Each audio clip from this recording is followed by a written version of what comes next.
யாரும் எதிர்பாராத வகையில் டாரிஃப்க்கு அப்புறம் மார்க்கெட் கிராஷ் ஆச்சு. யாரும் எதிர்பார்க்காத வகையில் அந்த கிராஷ்லேருந்து மறுபடியும் மீண்டும் மார்க்கெட் உயர்ந்தது. இது மாதிரி ஒரு காலகட்டத்தில் எல்லாருக்குமே வரக்கூடிய ஒரு நியாயமான குழப்பம், புதுசாக பணத்தை எங்கே போடுறது, ஏற்கனவே போட்ட பணத்தை என்ன பண்றது, இப்போ நம்ம கிட்ட இருக்கிற போர்ட்ஃபோலியோ சரியான போர்ட்ஃபோலியோவா, உலகமே தலைகீழா புரட்டி போடக்கூடிய மாற்றங்கள் வரும்போது நாம போன வருஷம் பண்ண இன்வெஸ்ட்மெண்ட்ஸ்லாம் அடுத்த வருஷம் நல்லா பர்ஃபார்ம் பண்ணுமா? நாம தொடர்ந்து நிறைய பணத்தை இன்வெஸ்ட் பண்ணிட்டு வரோமே, கொஞ்சம் காசோட ஆரம்பிச்சு இன்னைக்கு நிறைய காசை போடுறோமே, நம்ம ரைட் டைரக்ஷன்ல தான் போயிட்டு இருக்கோமா?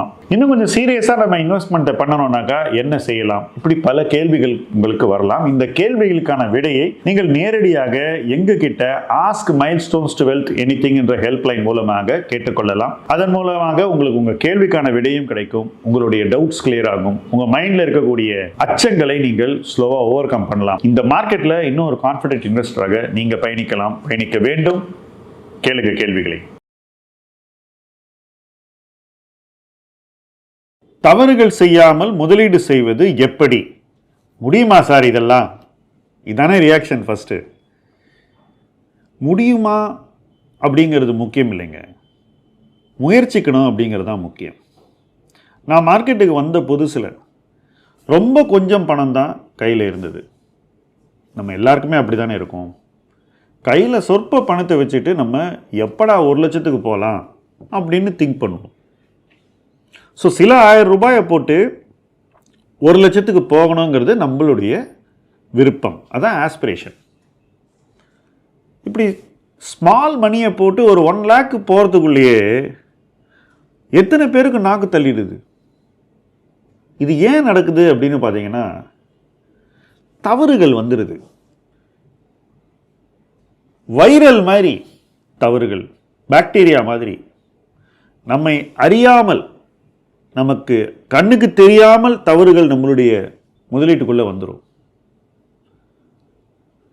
99% ஆஃப் த இன்வெஸ்டர்ஸ் மார்க்கெட் விட்டு ஏங்க வெளியே போகிறாங்க? ஒரே ஒரு ரீசன் தான், தவறுகள். ஸோ இந்த தவறுகளை தவிர்ப்பது என்பது நம்முடைய ஃபர்ஸ்ட் கோலாக இருக்கணும். ஒரு உண்மையை இந்த இடத்துல ஒத்துக்கிட்டு தான் ஆகணும். தவறே செய்யாமல் முதலீடு செய்வது என்பது ஒரு ஐடியல் ஸ்டேட், அது நிர்வாணா மாதிரி. யாரும் அதை எளிதில் எட்டப்போவதில்லை. ஆனால் அதை எட்ட வேண்டும் என்ற ஒரு எண்ணம் இருந்தால் நிறைய தவறுகளை நம்ம தவிர்த்துடலாம். ஸோ நமக்கு கிடைக்கக்கூடியது ஒரு பெட்டர் ரிசல்ட்டாக இருக்கும் இந்த ஆஸ்பிரேஷன்னால. அதனால தான் தவறுகளை தவிர்ப்பது அவ்வளவு முக்கியமாயிடுது. நான் சொன்னேன் ஃபர்ஸ்ட் 1 லேக் போகிறதுக்குள்ளேயே நிறைய தப்பு வந்துடும்னு. சில நேரங்களில் என்ன ஆகும்னா, நாம் உள்ளே வந்த உடனே நமக்கு அதிர்ஷ்டம் அப்படி இருக்கும். நம்ம வந்த டைம் மார்க்கெட்டில் அவ்வளவு சாதகமான ஒரு காலகட்டமாக இருக்கும். ஸோ நீங்கள் கண்ணை முடிக்கிட்டு இங்கி பிங்கி பாங்கின்னு போட்டு ஸ்டாக் பிக் பண்ணால் கூட மேலே போகக்கூடிய ஒரு மார்க்கெட்டில் நீங்கள் உள்ளே வந்தீங்கன்னாக்கா, நீங்கள் தொடர்ந்து அதே ஸ்டைலில் இன்வெஸ்ட் பண்ணால் என்ன ஆகும்? ஸோ மார்க்கெட் நமக்கு ரொம்ப சாதகமாக இருக்கிற ஒரு காலகட்டத்தில் நம்ம வந்தோம்னாக்கா ஃபஸ்ட்டு அதை நம்ம மைண்டில் உணரணும். நாம் இந்த மார்க்கெட்டில் பணம் பண்ணது நம்மனால இல்லை, இது மார்க்கெட்னால அப்படின்னு நம்ம நினைக்கணும். இதில் ஒரு பெரிய முரண்பாட்டை நான் பார்க்குறேன். அடுத்தவங்க இந்த மாதிரி நல்லா பணம் பண்ணாக்கா அவன் நிஃப்டி எவ்வளோ தான் பீட் பண்ணல அப்படின்னு நம்மலாம் கிரிட்டிசைஸ் பண்ணுறோம். ப்ரொஃபஷனல்ஸை பற்றிலாம் நிறைய சொல்கிறோம். பட் நம்மளை அதே யார்ட் ஸ்டிக்கில் மெஷர் பண்ணுறோமா அப்படின்னு பார்த்தீங்கன்னா நம்ம பண்ணுறதில்ல. அப்போ நாம் என்ன பண்ணுறோம்? நம்முடைய வெற்றிகளை மட்டுமே பேசுகிறோம், நம்முடைய வெற்றிகளை மட்டுமே நாம் மைண்டில் வச்சுக்கிறோம். நம்ம தோல்விகளை அப்படியே மறக்க நினைக்கிறோம் அல்லது அவர்களை தவிர்க்க நினைக்கிறோம். அப்ப என்ன பண்றோம்? நம்ம தவறுகளை பற்றி சிந்திக்க தவறுகிறோம். இது நிச்சயமா ஒரு இன்வெஸ்டருடைய லைஃப்ல நடக்கக்கூடாது. In fact that's the worst thing to happen to an investor, வேர் அவங்களுக்கு ஒரு விதமான ஒரு டெலிஷரி பிஹேவியர் வருது. தவறுகளை பற்றி அவங்க நினைக்கவே மாட்டாங்க. எல்லா நேரத்திலையும் தங்களுக்கு எது நல்லா நடந்தோ அதை பற்றியே யோசிப்பாங்க. மற்றவங்ககிட்ட பேசும்போது பணம் பண்ணதை பற்றியே பேசுவாங்க, விட்டதை பற்றி பேச மாட்டாங்க. ஃபைனலி அதை அவங்களே நம்ப ஆரம்பிச்சிருவாங்க. ஆனால் நஷ்டம் வந்துக்கிட்டே இருக்கும். ஆடிட்டர்கிட்ட போய் P&L காட்டும்போது தான் தெரியுது இவர் ஷேர் மார்க்கெட்லேயே இருந்திருக்கக்கூடாதுன்னு. அவர் கேட்பார், என்னங்க பண்ணியிருக்கீங்க, நீங்கள் லாஸ் பண்ணி வச்சுருக்கீங்க, இதை எப்படி நான் ஃபைல் பண்ணுறது, லேட்டாக வந்திருக்கீங்க, இப்படி ஏதோ ஒரு ஆர்கியூமெண்ட்டில் போய் முடிக்கும் அந்த இடத்துல. ஸோ இந்த தவறுகளை தவிர்ப்பது முக்கியம், அதில் மாற்று கருத்தே கிடையாது. ஈஸி மணி பண்ணும்போது நாம் கொஞ்சம் சுதாரிச்சுக்கணும், அது நம்மனால இல்லை மார்க்கெட்னால அப்படின்னு ஒத்துக்கணும் அப்படின்னு 2 பாயிண்ட் இது வரைக்கும் பேசியிருக்கோம். இப்போ அடுத்த பாயிண்ட்டுக்கு வரும். பிரின்சிபலி ஏன் நிறைய தவறுகள் நடக்குது, அந்த புள்ளிக்கு வருவோம். First point, too many decisions. ஒரு நண்பர் ஒரு போர்ட்ஃபோலியோ காமிக்கிறாரு, 111 ஸ்டாக் இருக்கு. போர்ட்ஃபோலியோனா அப்படி பெரிய வேல்யூலாம் இல்லை. இந்த 111 ஸ்டாக்கை இவர் எப்படி முடிவெடுத்தார் அப்படின்னு தான் எனக்கு ஃபர்ஸ்ட் மைண்டுக்கு வந்தது. எப்படி யோசிச்சாரு? 111 கம்பெனியை பற்றி இவருக்கு என்ன தெரியும், எந்த அளவுக்கு தெரியும் கம்பெனியை பற்றி? இந்த கம்பெனியை பற்றி இவர் தெரிஞ்சு இன்வெஸ்ட் பண்ணாரா, தெரியாமல் இன்வெஸ்ட் பண்ணாரான்னு எனக்கு உடனே ஒரு கேள்வி வந்து. அதுவும் லாஸ் ஆன கம்பெனி எல்லாம், தவறுகள் நிறைய உட்காந்துட்டு இருக்குங்க, ரெட்டா. நிறைய சக்சஸும் இருக்கு. அதிகமாக முடிவுகள் எடுத்தனால இந்த சக்சஸஸ்ல வந்த பணத்தை இந்த தவறுகள் அழுத்துது. So your bad decisions are taking away capital generated by your good decisions. நல்ல முடிவுகளால் வந்த லாபத்தை மோசமான முடிவுகளால் வந்த நஷ்டங்கள் விழுங்கி விடுகின்றன. ஸோ டூ மெனி டெசிஷன்ஸுங்கிறது ரொம்ப சிம்பிளான ஒரு தவறு, ரொம்ப பேசிக்கான தவறு. கிட்டத்தட்ட 90% ஆஃப் இன்வெஸ்டர்ஸ் இந்த தவறை செய்கிறார்கள். சரி, இவ்வளவு டெசிஷன் எடுத்தாரு, இந்த டெசிஷன் எடுக்கிறதுக்கு எவ்வளவு டைம் ஸ்பெண்ட் பண்ணாரு அப்படிங்கிறது அடுத்த கேள்வி.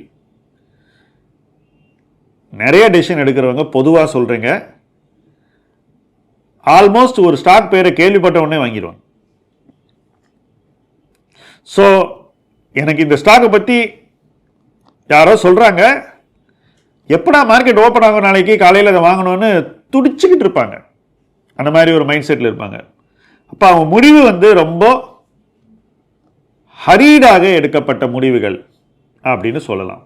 ஸோ ஹரீட் டெசிஷன்ஸ் ரெண்டாவது காரணம். Too many decisions first reason, hurried decisions. So இந்த ஹரீட் டெசிஷன்ஸ் எடுக்கிறவங்க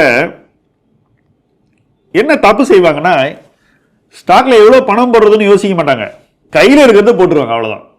இன்னைக்கு இவ்வளோ இருக்கா, இதை போட்டுரு. இல்லைன்னா அவசர அவசரமாக எதையா ஒன்று வித்துட்டு எப்படியாவது வாங்க வேண்டியதை வாங்கிடு. இது ஹரீட் டெசிஷன்ஸுக்கான ஒரு டெம்ப்ளேட். இப்படி தான் நடக்கும். ட்ராமாவில் சீன் ரைட்டிங்னு சொல்லுவாங்க, சினிமாவில் ட்ராமாலாம். அந்த சீன் ரைட்டிங்கில் பார்த்தீங்கன்னா இந்த ஹரீட் டெசிஷன் எடுக்கிற என்ன பண்ணுவான்னா, ஃபஸ்ட்டு அக்கௌண்ட்டில் எவ்வளோ பணம் இருக்குன்னு பார்ப்பான், புரோக்கர்ட்ட எவ்வளோ பேலன்ஸ் இருக்குன்னு பார்ப்பான், அந்த காசு அப்படியே தொடச்சி வாங்கிடுவான். இப்போ தான் டெக்னாலஜி அலோவ் பண்ணுதே, எல்லாத்தையும் ஒன் கிளிக்கில் பண்ண முடியுது. ஸோ அந்த ஹரீட் டெசிஷனுக்கு டெக் பெரிய சப்போர்ட். அடுத்தபடியாக இருக்கிற ஸ்டாக் எதையாவது விற்று இன்னும் கொஞ்சம் வாங்கலாமான்னு பார்ப்பான், பணம் இல்லைனாக்கா. இதில் எது ஈஸியாக விற்க முடியும்னு பார்த்து டக்குன்னு விற்றுருவான். இல்லை எதில் லாபம் அதிகம் இருக்கும் அதை விற்றுருவான், நஷ்டம் பண்ணதை அப்படியே வச்சுக்கிட்டு இருப்பான். ஸோ தவறுகள் ஒரு போர்ட்ஃபோலியோவில் இருந்துச்சுன்னா அது வெளியே போகாது. இவனுக்கு ஒரு பையிங் டெசிஷனை ஹரிடா பண்ணனா அதுக்காக ஒரு செல்லிங் டெசிஷனையும் அவன் ஹரிடா பண்ணுவான். இதில் டபுள் மிஸ்டேக் நடக்கிறதுக்கு வாய்ப்பு இருக்கு. விற்கக்கூடாத விற்றுருவான், வாங்கக்கூடாத வாங்கிடுவான். இதுவும் 90 விழுக்காடு முதலீட்டாளர்கள் செய்யக்கூடிய காமன் மிஸ்டேக். இதனால தான் முதலீட்டில் தவறுகள் நிறைய நடக்குது. ஸோ இந்த ஹரீட் டெசிஷன்ஸ் அப்படிங்கிறதுக்கு 2 டைமென்ஷன் நான் சொல்லியிருக்கேன். இருக்கிற பணத்தை எல்லாம் கண்மூடித்தனமாக இன்வெஸ்ட் பண்ணுறது, இன்னொன்று கண்மூடித்தனமாக விற்று இன்வெஸ்ட் பண்ணுறது. 2 டைமென்ஷன்ஸ். இதில் 3வது டைமென்ஷன் ஒன்று இருக்குங்க ஹரீட் டெசிஷன்ஸுக்கு. பிளாட்ஃபார்ம் தான் இருக்க, உனக்கு லோன் வேணும்னா உன் போர்ட்ஃபோலியோ கேஸா உடனே ஆன்லைன் கிளிக் பண்ணால் காசு கொடுக்குறேன்னு ஒருத்தர் சொல்கிறான். எல்லாரும் சொல்கிறாங்க. இப்போ இமேஜின் நல்ல ப்ளூ சிப் ஸ்டாக் வச்சுருக்கீங்க, அதை வச்சு ஒரு 25% பணம் வாங்கிடுறீங்க இவங்ககிட்டேருந்து. அதை வச்சு நீங்கள் ஹரிடாக ஒரு டெசிஷன் பண்ணி வாங்குகிற ஸ்டாக்கு நல்லா பண்ணல. என்ன ஆகும் தெரியுமா? நல்ல ஸ்டாக் கையை விட்டு போயிடும் கூடிய சீக்கிரம். ஸோ லீவரேஜையும் ஹரி டெசிஷனில் சேர்க்கறதுங்கிறது மூணாவது. ஸோ இந்த ஹரி டெசிஷன்ஸில் 3 வகை. கையில் இருக்கிற காசெல்லாம் போடுறது, இருக்கிறத விற்று உடனே வாங்குறது, மூணாவது கடன் வாங்கி வாங்குறது. இது மூணுலையுமே எவ்வளோ பணம் போடுறதுங்கிற அந்த முடிவு இருக்கு பாருங்க, அதை தப்பாக தான் எடுக்கிறாங்க பீப்புள். அவசரம் அதான் மூல காரணம்.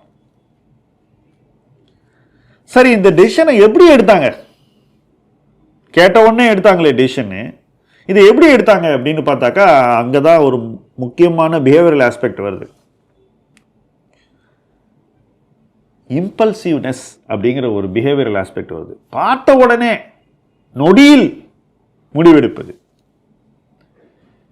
எப்படின்னா, நீங்கள் பூஃபேக்கு போகிறீங்க, நீங்கள் ஸ்வீட் சாப்பிடக்கூடாது, அந்த இடத்துல ஒரு சாக்லேட் ஃபவுண்டன் இருக்குது, டக்குன்னு போய் அங்கே கை வச்சிடுறீங்க. அந்த மாதிரி ஒரு இம்பல்ஸ். பார்த்த உடனே உங்களை ஒரு விஷயம் செய்ய தூண்டுது, அதை உடனே செய்கிறீங்க.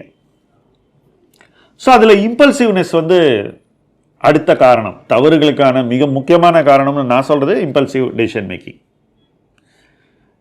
இதை பற்றி நிறையா பேசலாம், பட் வீடியோ ரொம்ப பிஹேவியரில் போயிடும். அதனால் இதை பற்றி இன்னும் விரிவாக அப்புறம் பேசுவோம். பட் இம்பல்சிவ்னஸை பற்றி பேசணும், நினைக்கணும், மறக்கக்கூடாது. 4வது ரீசன் தவறுகள் அதிகமாக நடக்கிறதுக்கு என்ன? சொந்த சிந்தனை இல்லாமல் அடுத்தவனை நம்பி வாழறது. borrowed ஐடியாஸ் தவறுகளுக்கு மிக முக்கியமான காரணம். நான் ஒரு கோட் சொல்கிறேன், ரொம்ப சிம்பிளான கோட்டு, நான் எல்லோரிடம் சொல்லக்கூடிய ஒரு விஷயம், எனக்கு மனதில் தோன்றிய ஒரு விஷயம். You can borrow my ideas, but you cannot borrow my conviction. இது ரெண்டுத்துக்கும் நிறைய வித்தியாசம் இருக்குது. நான் என்ன பேர் சொல்கிறேனோ அதை நீங்கள் வாங்கிக்கலாம், ஆனால் நான் ஏன் அந்த பேரை நம்புகிறேன், ஏன் அந்த கம்பெனியை நம்புகிறேங்கிற காரணத்தை உங்களால் நம்ப முடியாது.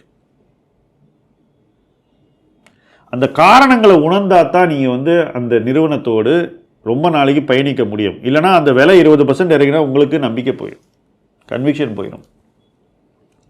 ஸோ இந்த பாரோயிங் ஐடியாஸ் அப்படிங்கிற அந்த கலாச்சாரம் எங்கே கொண்டு போய் ஒருத்தர் விடுதுன்னா, எங்கெல்லாம் பாரோ பண்ணலாம், எப்படி ஒரு கடன் வாங்கும் தன்மை உள்ளவன் எங்கெல்லாம் கடன் கிடைக்கும்னு தேடி அலையிறானோ, அதே போல தான் பாரோட் ஐடியாஸில் வாழ நினைக்கிற முதலீட்டாளன் எவங்கிட்டலாம் ஐடியா தேடலான்னு போகிறான். அதே மனநிலை தான், அதே உளவியல் தான். அப்போ அந்த பாரோட் ஐடியாஸ் பின்னாடி திரிகிறவன் நிறைய திரட்டிடுறான். தேவைக்கு மேலே திரட்டும் போது அவனால் இந்த பாரோட் ஐடியாஸை மேனேஜ் பண்ண தெரியல, எதை விடுறது எதை எடுத்துக்கிறதுன்னு தெரியல. ஸோ எல்லாத்தையும் எடுத்துக்கிறான். அப்போ என்ன ஆகுதுன்னா, அவனோட போர்ட்ஃபோலியோவில் நான் சொன்னது போல 100க்கு மேலே டிசிஷன் வந்துடுது. அப்போ அந்த போர்ட்ஃபோலியோ ஒரு போர்ட்ஃபோலியோவே இல்லை அப்படின்னு சொல்லக்கூடிய இடத்துக்கு வந்துடுது. ஏன்னா என்னை பொறுத்த வரைக்கும் 100க்கு மேலே ஸ்டாக் வச்சிருக்கிறவன் போர்ட்ஃபோலியோவே வச்சில்ல. என்ன வச்சிருக்கான்னு கேட்குறீங்களா? ஜூ வச்சிருக்கான். ஜூவில் தான் 100க்கு மேலே உருப்படி இருக்கும். ஏன்னா உங்களுக்கு நிறைய அனிமல்ஸு, பேர்ட்ஸு எல்லாத்தையும் பார்த்தா தான் உங்களுக்கு திருப்தி. ஸோ ஜூவில் என்ன பண்ணுவான்னா எல்லா உருப்படியும் கொண்டு வந்து வைப்பான். எல்லாத்தையும் பார்க்கணும்னு நினைக்கிறவன் ஜூவுக்கு போகலாம், எல்லாத்தையும் வாங்கணும்னு நினைக்கிறவன் 100க்கு மேலே ஸ்டாக்கை போர்ட்ஃபோலியோவில் வச்சுக்கலாம். ரொம்ப ஹார்ஷாக இருக்கா? ஒரு உண்மையை சொல்கிறேன். இந்த கிரிட்டிசிசம்மை நான் ஒரு நண்பர்கிட்ட சொன்னேன். அதுக்கப்புறம் அவர் தன்னை மாற்றிக்கிட்டாரு. எவ்வளோ மாற்றிக்கிட்டாருன்னா, இந்தியாவினுடைய மிக முக்கியமான முதலீட்டாளர்கள் ஒருத்தராக வளர்கிற அளவுக்கு மாற்றிக்கிட்டாரு. பட் நான் சொன்னேன், நீங்கள் போர்ட்ஃபோலியோ வச்சில்ல, நீ பண்ணுறது ஜூ அப்படின்னு சொன்னேன். நேராகவே சொன்னேன். நட்பு என்ன அலோவ் பண்ணிச்சுன்னா அந்த இடத்துல அதை நேர்மையாக எடுத்துக்க ஒரு பக்குவத்தை அந்த நட்பு கொடுத்தது. அப்படியெல்லாம் சொல்லலாமா அப்படின்னு நான் இன்னைக்கு யோசிச்சு பார்க்கறது. இவ்வளோ உயர்ந்த மனிதன்ட்டு நம்ம அப்படி சொன்னமே. அவர் இன்னைக்கு சொல்கிறாரு, நீ தான் அதை சொன்ன அப்படின்னு.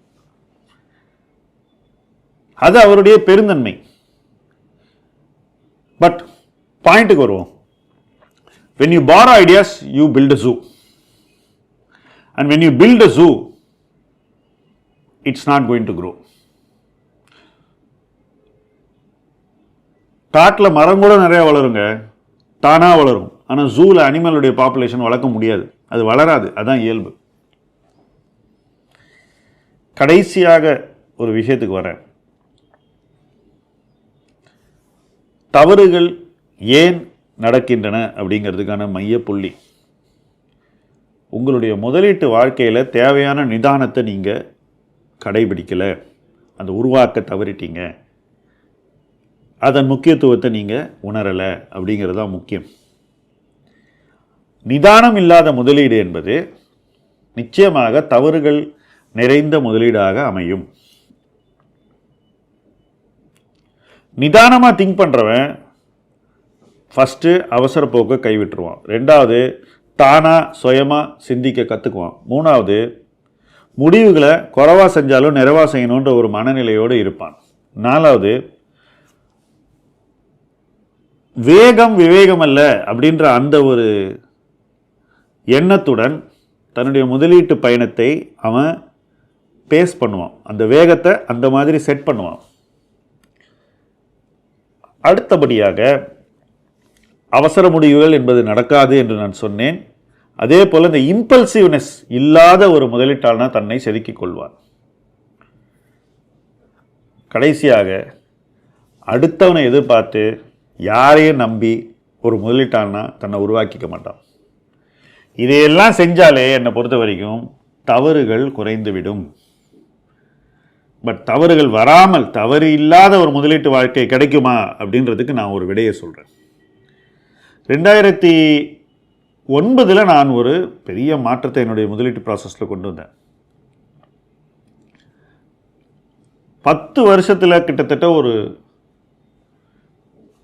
50 to 75 ஐடியாஸ் நான் பிக் பண்ணியிருப்பேன். அதில் ஒரு 20 ஐடியாஸ் நான் ஹெவியாக இன்வெஸ்ட் பண்ணியிருப்பேன். இந்த 75 ஐடியாஸில் எனக்கு கிடைத்த தவறு, மெயினாக ஒரு தவறு கிடைத்தது. One mistake. நான் அந்த மிஸ்டேக்கெல்லாம் பார்த்து கவலைப்படலை. என்ன ரீசன்னா, தவறு வரும் என்று நான் முதலே ஏற்றுக்கொண்டேன். ஏன்னா நம்மை கடந்த விஷயங்கள் நிறைய இருக்குது முதலீட்டு உலகத்தில். நம்மை மீறிய விஷயங்கள் நிறைய இருக்குது. Audit, corporate governance, board, banking, இப்படி எத்தனையோ விஷயங்கள் இருக்குது. இதில் எந்த இடத்துல தவறு நடந்தாலும் அது நம்முடைய முதலீட்டு தவறாக மாறும். ஸோ தவறு இல்லாத முதலீட்டு வாழ்க்கை கிடைக்குமா அப்படின்னு கேட்டிங்கன்னா கிடைக்காதுன்னு நான் உறுதியாக சொல்லுவேன். ஆனால் நம்ம ப்ராசஸை மாற்றும்போது நம்ம செய்யக்கூடிய தவறுகளின் எண்ணிக்கை குறைச்சாலே பெரிய வெற்றி அப்படின்னு நான் நினைக்கிறேன். அந்த லேர்னிங்கை தான் நான் ஆஸ் அ போர்ட்ஃபோலியோ மேனேஜர் தொடர்ந்து உபயோகப்படுத்தணும்னு நினைக்கிறேன். How to avoid the mistake, how to minimize the mistake, how to accept the mistake and how to come out of a mistake. இதுதான் தவறுகளோடு நான் அனுபவித்து கற்றுக்கொண்ட பாடங்கள். இந்த பாடங்கள் ஒரு ப்ரொஃபஷனலுக்கும் முக்கியம், ஒரு சின்ன முதலீட்டாளருக்கும் முக்கியம். நம்ம அத்தனை பேருமே அந்த உணர்வோடு பயணித்தாதான் நம்முடைய முதலீடு நிறைவான முதலீடாக, தவறுகள் குறைவாக நடக்கும் முதலீடாக, வெற்றிகள் கிடைக்கக்கூடிய முதலீடாக அமையும். அப்படிப்பட்ட ஒரு முதலீட்டை இணைந்து உருவாக்கும் முதலீட்டு களம் உங்கள் களம். நன்றி.